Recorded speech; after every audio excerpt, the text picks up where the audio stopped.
Hin beektu yookiin beektu. Ma waaqayyooti isheen jalqaba ni beekti maaliif beektaa Gabriel gara ishee dhufeetu Gabriel dhaggeeffatu dhufa Gabriel gara ishee dhufeetu yaa ayyaana qabeetti. Ani immoo akka isheen hin beekne sin garsiisa. Ani akka isheen hin beekne sin garsiisna garuu ati garuu natti gargaaruu jette gaafa si gaafadhe akka isheen hin beekne. Maariyaam ilma waaqayyo Yesuus ilma waaqayyo ta'uusaa hin beektu kan jedhu naaf idda rakkoon qabu. Ayyee. Wangeela maaliiti naaf antu. Yesuusuma iyyuu beektu sin jedha ilma waaqayyo. Wangeela maaliiti? Yesuusuma iyyuu beektu. Maal deesse? Maqaa Yesuus tasfaraan duratti beekumsa qabdan fakkaata amma garuu wallaahi. Yesuusin hin beektu beekumsa qabaachuuf dhiisuu ko amma argita. Maal kan shimiti moo? Kan shimiti Yesuus kan shimiti Yesuus. Maal rabbuun Yesuus kan shimiti Yesuus kan shimiti Yesuusin hin beektu isheen. Wallaahi Yesuus. Dhugaa Rabbi. Maal deessere isheen? Maal deessere? Isheen ka deesse Ciisuudha. Ciisuu deesse isheen. Maan Iisuu kan jedhu macaafara jira moo? Ciisuu deesse malee Yesuusin hin deenye. Mee macaafara naaf fidi Iisuu kan jedhu. Ayyee kunoo sirriitti sii kennaame. Macaafa qoraanaa kennita garuu macaafa jaatamii jaarraa waan ta'eef. Eenyu kan eenyu sii kenna. No inni tokkuma garuu Iisuu kan jedhu haa fidu. Iisuu kan jedhu Iisuu maayiniin. Ani garuu macaafa qoraan atti middoosa Iisuu. Seetti ni marakkoon sitti agarsiisameera ija wangeelli tokko isa dhaqe. Bismillah. Macaafa qoraan atti middoosa nan baasa siif. Kunoo si baasaan jira kunoo macaafa maa ijoo gadi garagasheen jiru iyyuu. Kaameraan gadi garagaleera si laa iddoo sanatti mi macaafa qulqulluu. Ishi Maatiyuus wangeelli barbaachuu qabdu ta'e wangeela kana hin qabdu. Hin qabda Maatiyuus wangeela. No ani hin barbaadu macaafa 66 nurra naa baasi. Maarree 66 maalitti maal taate? Wangeela Maatiyuus moo Yohaannis moo natti mi Isaayyaas Maatiyuus wangeela afaan Hibruu kunoo ila. Macaafa afaan Hibruu Greek International Bible. Guddanne afaan Hibruu illee hin baranne afaan kootiin nan baradhe macaafa qulqulluu Maatiyuus boqonnaa meeqa lakkoofsa meeqa. Maali isheen afaan Oromiffaa dubbatti ture haati Yesuus. Dubbattu haadhi afaan garaagaraatiin akka dubbatamu macaafa qulqulluu eeyyamameera isa kana dhiisi. Kan isheen beektu eenyu akka ta'e isinitti agarsiisa la. Obboleessi kiyya. Maatiyuus wangeela. Macaafa quraanatti macaafa itti amanurraanatti. Macaafa itti amanurraanatti. Wangeela kanatti namantu moo?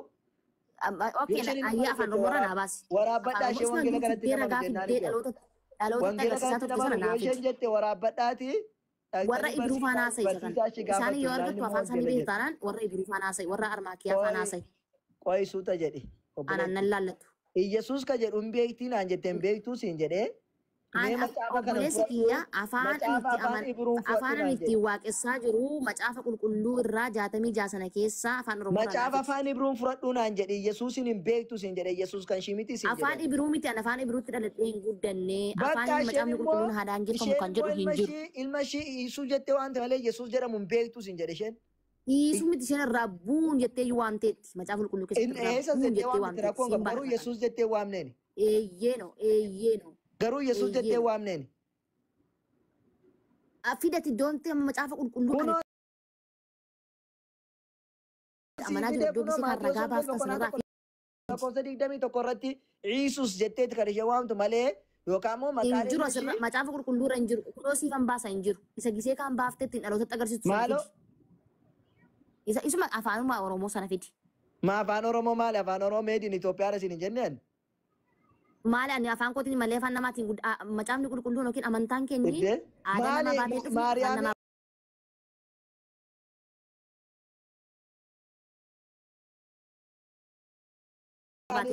ani Maariyaamiin ilmi ishee eenyu siin jedhe malee waa'ee wangeelaa si gaafadhe maqaan ilma ishee eenyu jedhe.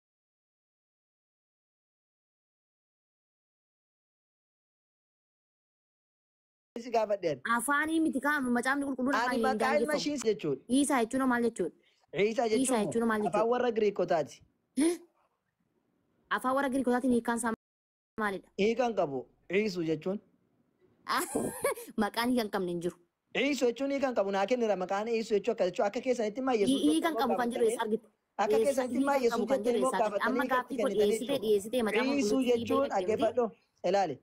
Iisaa kan jedhu afaan Giriikii irraa kan fudhatame maqaadha waan ta'eef hin jijjiiramu. Iisus kan jedhamu irraati maqaa sana akkuma afaan Giriikiitti hiikni amma Fara'aan kan jedhu afaan maaliiti? Fara'aan kan jedhu afaan maaliiti? Afaan Arabiffaati. Fara'aan kan jedhu afaan maaliiti? Arabiffa. Oromiffattoo maal jetta? Oromiffattoo maal jetta? Faraanuma. Oromiffatti maal jettaan jedhu? Oromiffattiin jedhu kaa maqaa koo maaliif hin Oromiffatti maqaadha? Maqaa Oromiffattiin jedhamu. Maaliif okay Oromiffatti hin jedhamu afaan kamiyyuu hin jijjiiramu miti? Maaliif jijjiirama maqaan namaan jijjiiramu Farhaanidha bakka. Okay maaliif dhiisuudha taanaan maaliif dhiisaa jedhani dhiisuudha miti? Aaltu biliis. Dhiisuudha miti isaan fakkeenyaaf kan ittiin waamamaa ture dhiisuudha argatee maaliif dhiisaa itti tarreessin? Maaliif dhiisuudha? Dhiisuudhuma. Maaf jijjiirtan dhiisuu sana maaliif dhiisaa itti tarree? Maaliif dhiisuun dhiisaadhuma rakkoon qabu? Rakkoon qabu kanaafuu dhiisuun Yesuusidha kan rakkoon qabu. Tokko dhiisuuni kan keenya jijjiirree. Bakka raawwanni kana bira darbi. Ishi keenyan jijjiirree. Bara ammaa kana waan nama jalaa bahuun hin jiru.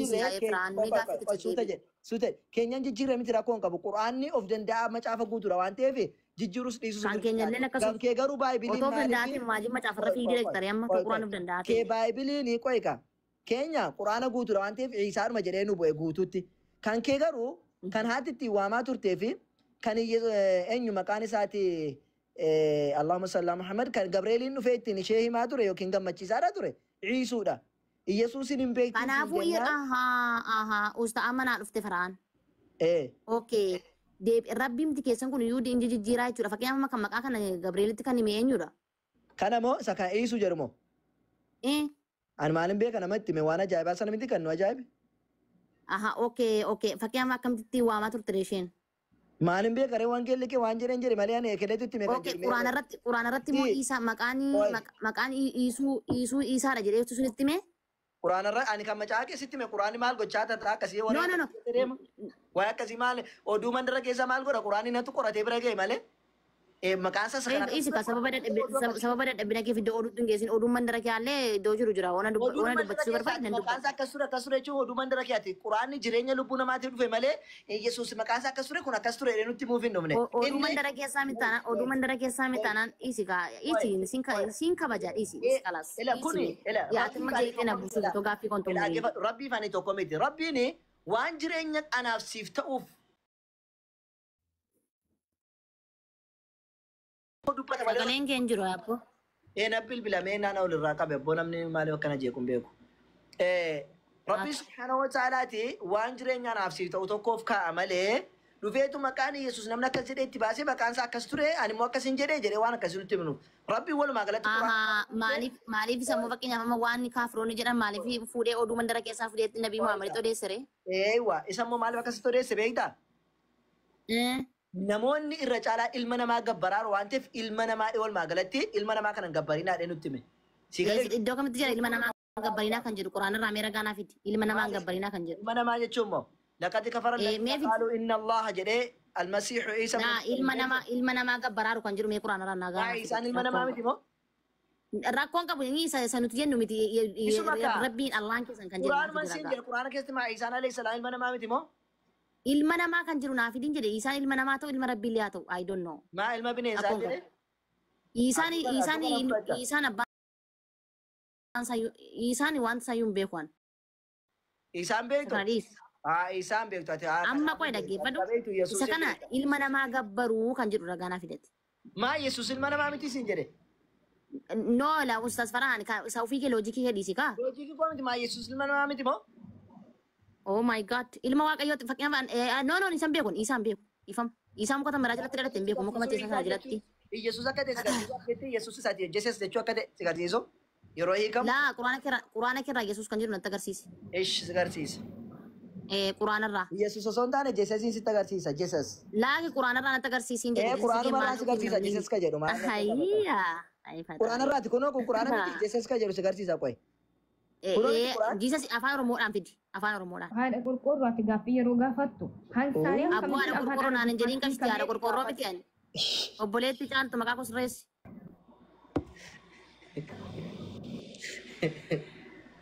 Naa fidi Ustaas Farhaan. Sitti agarsiisuuf jennaan bara afaan Oromootiin naan jette. Maal afaan Oromoo ani Itoophiyaa hidhaas hin jedhee rabar. Itoophiyaa yoo taate dhaqiti Itoophiyaa keessa ta'e kaate akkoo laga ce'uu hin dandeessu jechuudha dhaqi kaate. Ani ammoo toorra gaawwa isi gaafadhe Ingiliffaan naaf itti aare. Intarnaashinaali malee dhaggeeffadhu nuun kanaasaa jirru. Intarnaashinaali malee amantii Itoophiyaa keessaa qofaa isaan jirru. Kan Itoophiyaa keessaa barbaade taanaan bu'ii bakka adeema jechuudha. Intarnaashinaala addunyaa isaa jiran. Maaliif Yesuusitti geeddarame ree akkas taananii. Kanaaf asii jedhe kaa. Kan Itoophiyaa. Jesus maaliif Ingiliffa quraana irratti. Quraana Ingiliffaa irratti. Macaan Itoophiyaadha kan isin jedhee fi amantii Itoophiyaa keessaa qofadha afaan Oromoo. Allaqa. Afaan Oromoo Laga Quraanni kan kee maaliif Ingiliffatti? Maaliif Ingiliffaan Ingiliffaan ce'uun dandeessu siin jedhee Ustaz Farhan. ce'uun danda'u. maaliif Jesus jedheen jedheen? Jesus waan inni nima ture amma dhiisi. Quraanni Ingiliffaa maaliif Jesus jedhe? Nama biraa wajjin dubbadha bakka haadha qoricha fadhu isaa tokko ol si gaafa. Tumursiisayyee. Amma ni si